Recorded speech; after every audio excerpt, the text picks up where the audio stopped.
이번엔 저희가 준비한 다음 이슈를 소개하겠습니다. 백신 논란이 상당히 거셉니다. 더군다나 싱가포르, 이스라엘, 카타르, 백신을 생산하지 않는 이들 국가, 그리고 심지어 동남아권에 속한 국가까지 화이자 백신 등이 도착을 하고 접종을 임박하고 있는데도 대한민국이 아직 백신, 특히 아스트라제네카를 제외한 백신이 요원한 것과 관련해서 문재인 대통령이 이렇게 이야기를 했습니다. 그동안 그 백신을 생산한 그 나라에서 백신을 개발했기 때문에 그쪽 나라에서 먼저 접종이 되는 것은 불가피한 일이고 우리도 특별히 늦지 않게 국민들께 백신 접종을 할 수 있을 것이라고 그렇게 믿고 있고 또 준비를 잘 하고 있습니다. 백신 준비를 잘 하고 있다라는 부분에 대해서 강조하면서 왜 이렇게 우리나라만 백신이 늦어지느냐에 대해서 대통령이 이른바 해명을 한 건데 그 내용이 백신을 생산하는 생산국들이 우선적으로 접종하는 것은 불가피하다라는 주장이었습니다. 하지만 대통령의 발언이 사실과 다르다는 논란이 제기됐습니다. 정혁진 변호사님, 네. 대통령의 발언에 대해서 소위 팩트체크가 여러 조간신문에 이루어졌는데 백신을 생산한 국가가 당연히 먼저 접종하는 것은 불가피한 일이다 라고 대통령이 약간의 해명성 발언을 했는데 따져보니까 백신을 생산하지 않은 싱가포르, 이스라엘, 카타르, 프랑스, 불가리아 이미 접종을 시작했거나 곧 예정이다. 직접 백신을 개발하고 생산해서 접종하는 국가는 미국뿐이었다. 대통령의 발언 어떻게 된 겁니까? 이거? 그러니까 파이자나 모더나나 다 미국 회사이지 않습니까? 그러니까 그 백신을 지금 생산하고 접종하기 시작한 나라는 미국뿐인데 예컨대 미국만 지금 접종을 갖다가 하거나 뭐 그렇다라고 하면은 대통령 말씀이 뭐 그래도 수긍이 될 수 있겠는데 많은 나라들, 우리보다도 사실은 좀 떨어진다라고 생각할 수 있는 그런 나라들도 이미 백신이 확보가 돼서 접종을 할 것으로 예상이 되고 있는데 저런 말씀을 하시는 것은 굉장히 국민들 입장에서는 뭐 속상한 말씀이 아닌가 그런 생각이 들고요. 그 다음에 제가 봤을 때 그 전 질병본부 본부장이 두 차례나 걸쳐서 이거는 과학적으로 봤을 때 꼭 그 다음에 우리 뭐 메르스나 이런 경험에 봤을 때 백신이나 이런 치료제가 확보가 돼야 된다. 두 차례나 강하게 그 조언을 갖다 드렸다라고 했었는데 그런데 중요한 건 뭐냐면은 정부 예산안에 백신 구입비가 책정이 안 됐었다고 그러더라고요. 그렇다라고 하면은 대통령께서 분명히 9월이나 그때쯤에 백신이 꼭 필요하다. 이거 잘 준비해라. 이렇게 지시를 했다는 건데 그러면 정부가 이게 제대로 돌아가는 건가? 오히려 더 의구심을 갖지 않을 수 없는 것이 아닌가? 이런 그런 생각이 들고요.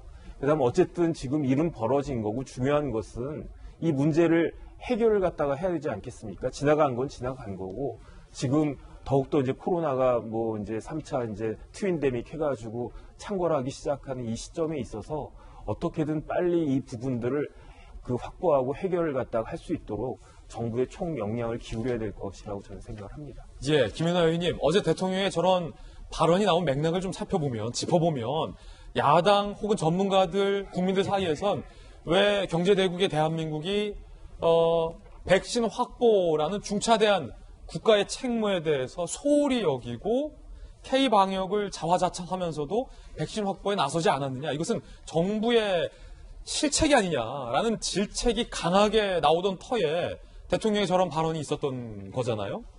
생산한 접종이 먼저 맞는 것은 불가피하다. 그런데 우리가 따져봤듯이 대통령의 발언은 사실과 한참 다르다. 어떻게 된 겁니까? 참모들이 잘못한 겁니까? 대통령이 모르시는 겁니까? 저는 저거는 조금 짚어봐야 될 것 같습니다. 그러니까 대통령의 발언이 대부분 사전에 누군가 보고해서 귀로 들으셨거나 아니면 문건으로 작성해서 한 번 정도는 보고 발언하시는 내용이라고 저는 보여지는데요. 두 가지 중에 하나인데 잘못 보고 한 거죠. 예. 평상시에도 계속 그렇게 대통령에게 참모진들이 핑계를 댔을 거라고 생각이 됩니다. 또 다른 하나는 대통령께서 정말 그렇게 잘못 알고 계신 거라고도 생각할 수 있습니다. 근데 요즘 뭐 집권 여당에서 가짜뉴스 얘기를 하는데 도대체 이 청와대발 가짜뉴스는 어떻게 처리해야 될지 저는 새로운 숙제를 좀 얻었다고 생각이 되고요. 만약에 제가 청와대에서 참모진이었다면 저는 어제 저런 식의 발언보다는 좀 다른 발언을 했을 것 같다는 생각이 듭니다. 밤새 좀 고민을 해봤는데요. 정말 지금 너무나 우리 의료진들과 방역 당국자들이 고생을 하고 있습니다. 저희가 당초 백신을 구하고 계획했을 때는 이렇게 상태가 심각하지 않아서 그러나 그때는 그게 최선이었습니다. 근데 지금 상황이 급변하고 있습니다. 저희가 방역의 최우선으로 더 체제를 견고하게 하겠습니다. 그리고 백신 구하려면 정말 웃돈도 줘야 되고 그러는데 공무원들이 책임지는 거 너무 어렵습니다. 제가 어떻게 해서라도 공무원들이 백신을 구해오는 것에 나중에 책임을 묻지 않도록 하는 것을 조치하겠습니다. 이렇게 했다면 국민들이 우리 대통령 너무 멋있다. 그래, K방역 못한 건 아니지. 지금 어렵지만 좀 참고 기다려야 하지 않을까? 이렇게 했을 거라고 생각이 됩니다. 그런데 어제 대통령의 발언은 정말 우리의 예상을 깨고 나는 열심히 지시하고 했는데 다 말 안 들었어. 그럼 공무원들 다 징계해야 되는 거 아닌가요? 지금 검찰총장도 징계하고 다 징계하지 않습니까? 그럼 징계받아야 되는 사람들이 누군가요? 제가 주말에 임시선별소를 들리면서 그 검사를 진행하고 있는 의료진들이 얼마나 고생을 하고 있는지 현장에서 보게 되었습니다. 그런데 참 공교로운 게 그렇게 힘들고 고된 일을 하면서 검사를 받으러 온 사람들에게 얼마나 친절하고 상냥하게 안내를 해주시는지 제가 가슴이 좀 뜨끔했습니다. 그리고 뭉클했습니다. 코로나를 이기고 있는 것은 국민과 현장에 있는 의료진들이구나. 저는 대통령께서 조금 더 보듬어 주시고 격려해 주시고 그다음에 지금부터라도 우리 다시 한번 해서 우리가 K방역으로 초기에 잘 이겼던 것처럼 한번 잘 이겨보자. 이렇게 좀 독려해 주셨으면 좋겠다는 생각 해봅니다. 네, 김연아 의원님의 견해였습니다.